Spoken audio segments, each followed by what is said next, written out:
সদ্য সমাপ্ত লোকসভা নির্বাচনে সেঞ্চুরি অর্থাৎ শতক করলেন রাজ্যের মুখ্যমন্ত্রী। তবে ক্রিকেট মাঠে নয়, তা করলেন রাজনীতির মাঠে। এবারের লোকসভা নির্বাচনে জনসভার দিক দিয়ে রাজ্যের সমস্ত রাজনৈতিক দলের নেতাদের ব্যাকফুটে ঠেলে দেন মুখ্যমন্ত্রী। বিপ্লব কুমার দেব নিজেই করেন ১০০টি জনসভা। লোকসভা নির্বাচনে শাসক দল বিজেপির হয়ে প্রচারের ময়দানে বিপ্লব কুমার দেব একাই ছিল কুম্ভ। ধর্মনগর থেকে সাবরুম সব জায়গাতেই বিচরণ ছিল মুখ্যমন্ত্রীর নির্বাচনী গ্ল্যামারে শুধু বিরোধী দল নয়, নিজ দলের নেতা মন্ত্রীরাও চাপা পড়ে যান।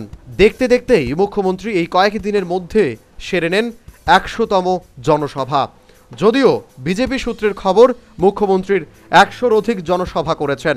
মুখ্যমন্ত্রীর নির্বাচনী কর্মসূচি তৈরি করার কারিগর যুব মোর্চার প্রদেশ সভাপতি টিঙ্কু রায়। টিঙ্কু রায়ের তৈরি রোডম্যাপ অনুযায়ী রাজ্যে লোকসভা নির্বাচনের প্রচার চালিয়েছিলেন মুখ্যমন্ত্রী বিপ্লব কুমার দেব এবং সারা রাজ্যে ১০০র অধিক নির্বাচনী জনসভা ও রোড শোতে অংশ নিয়েছেন তিনি। রাজ্যের নির্বাচন শেষ করে তিনি এখন পাড়ি দেবেন পশ্চিম বাংলার পথে। Bureau report, news vanguard.